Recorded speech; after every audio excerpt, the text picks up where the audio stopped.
Welcome to a new session of KCC tutorials. तो बच्चों, आज हम 8th साइंस का 16th lesson reflection of light start करेंगे।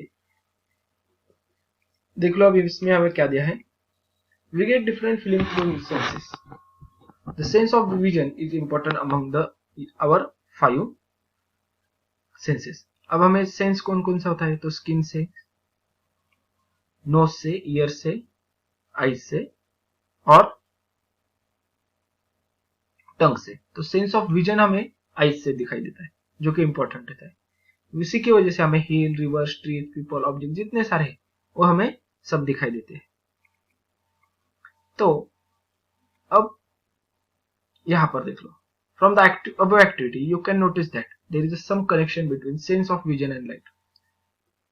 यानी कि जब लाइट होती है तभी हमें कोई चीजें दिखाई देती है, जब अंधेरा होता है तो वो चीजें दिखाई देगी क्या आपको? नहीं, सब अंधेरे में हमें चीजें नहीं दिखाई देती। तो उसका मतलब क्या है?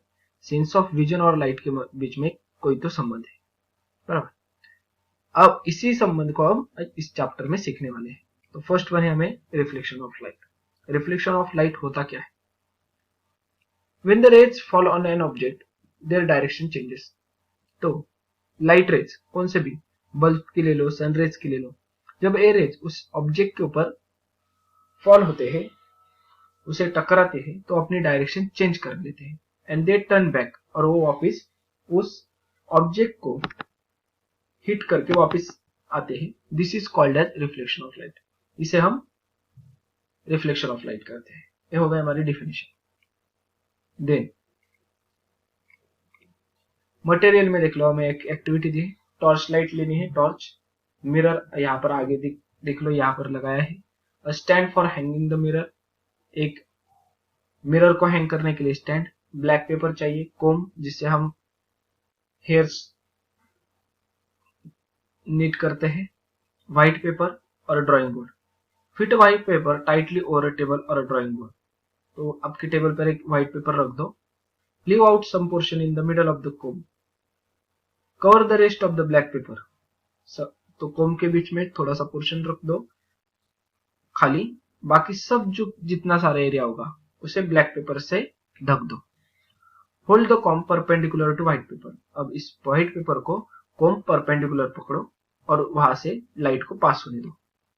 तो आपको क्या दिखाई देगा? Light rays which fall on the mirror gate reflected and travel in different direction. तो जो मिरर के ऊपर लाइट फॉल होती है वो क्या होती है? रिफ्लेक्ट, अपना पाथ चेंज कर लेती है और अलग अलग दिशाओं में उसके जो रेज है, लाइट रेज होते हैं, वो ट्रेवल करते हैं। The rays falling on any surface are called incident rays. तो जो आते हुए रेज, जो फॉल करने वाले रेज होते हैं, उसे कहते हैं हम इंसिडेंट रे। तो आपको यहाँ पर डिफिनेशन होगी, व्हाट इज इंसिडेंट रे। तो उसको आपको बताना है, the rays falling on any surface, किसी भी सरफेस पर फॉल होने वाले रेज को हम इंसिडेंट रेज कहते हैं। Then second, the point at which the incident ray falls is called as a point of incident. जिस पॉइंट के ऊपर ये सारे रेज फॉल होते हैं उस पॉइंट को बोलते हैं हम पॉइंट ऑफ इंसिडेंट, यानी कि आने वाले रेज का पॉइंट। देन नेक्स्ट, अब रिफ्लेक्टेड रेज। अब देख लो, एक एक टर्म का हमें यहाँ पर डेफिनेशन दिया है। The rays which going away from the surface, surface से जो दूर जाता है उसे बोलते हैं हम reflected rays. And the direction of reflected rays is decided by some rules. अब कौन से डायरेक्शन में रेज जाएंगे वो कुछ रूल्स की मदद से हम डिसाइड करते हैं। इन्हें कहते हैं हम लॉज ऑफ रिफ्लेक्शन, और यही लॉज हम आज पढ़ेंगे। तो देख लो, आप ये फिगर आपको बहुत ही इंपॉर्टेंट है।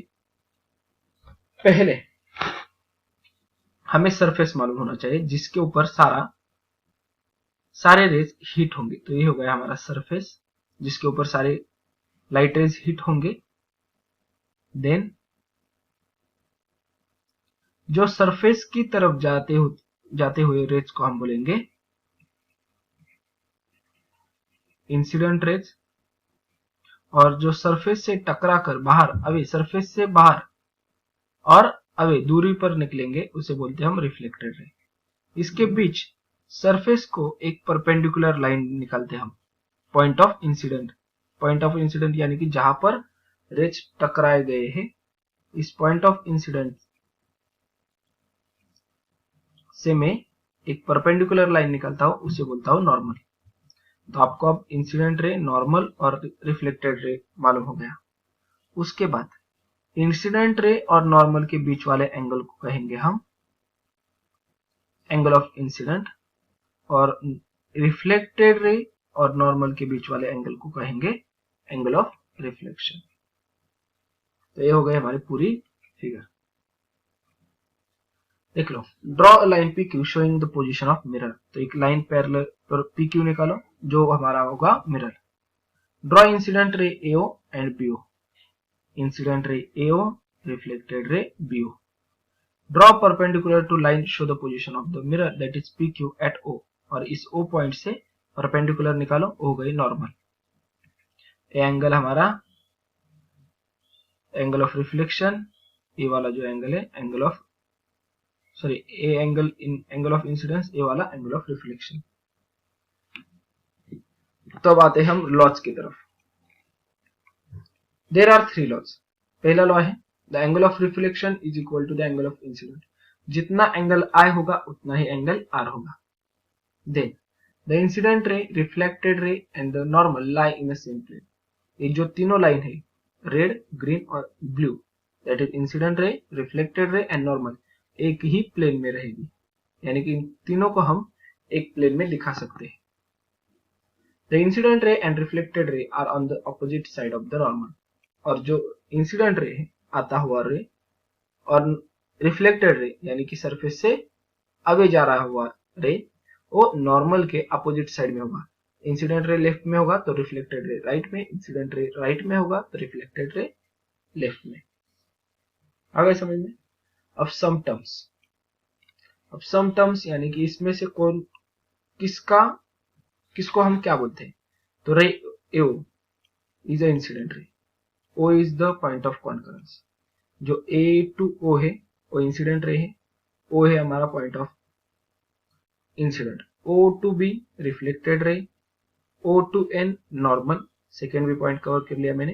Then angle AON angle of incident, and angle BON, यहां पर देख लो बीओएन एंगल ऑफ रिफ्लेक्शन। ये पूरी चीजें आपको ध्यान में रखनी है। इसके ऊपर एक्टिविटी बेस्ड क्वेश्चन पूछा जा सकता है, जैसे कि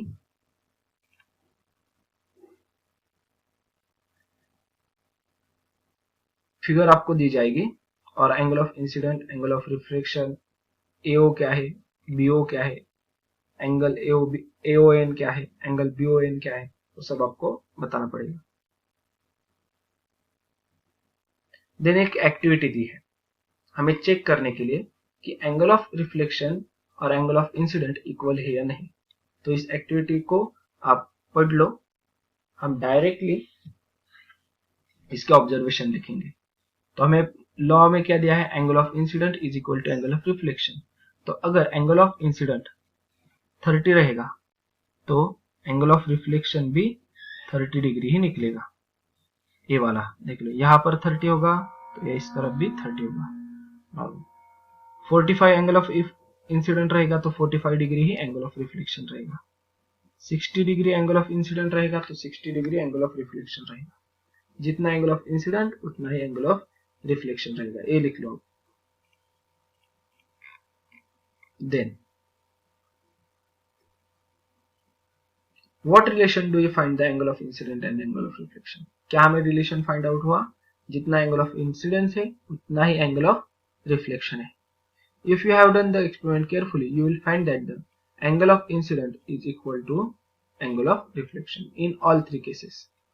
इन तीनों केसेस में एंगल ऑफ इंसिडेंट और एंगल ऑफ रिफ्लेक्शन समान होगा। अब हम नेक्स्ट पार्ट में जो हमारे रिफ्लेक्शन ऑफ लाइट के कुछ टाइप्स है वो देखेंगे, जैसे कि रेगुलर रिफ्लेक्शन, इरेगुलर रिफ्लेक्शन। तो आशा करता हूं जो आज का हमारा पार्ट है आपको अच्छी तरीके से समझ में आ चुका होगा। अगर ये वीडियो आपको अच्छी लगी होगी तो इसे ज्यादा से ज्यादा लाइक, शेयर एंड कमेंट करते जाइए। और अगर आपने अब तक हमारे चैनल को सब्सक्राइब नहीं किया होगा, आप हमारे चैनल पर नए हो तो please subscribe our channel. KCC online tuition का अगर आप हिस्सा बनना चाहते हो, हमारे ट्यूशन ज्वाइन करना चाहते हो, तो डिस्प्ले में दिए गए नंबर पे कॉल करके अधिक जानकारी ले सकते हो। Thank you for watching, good bye.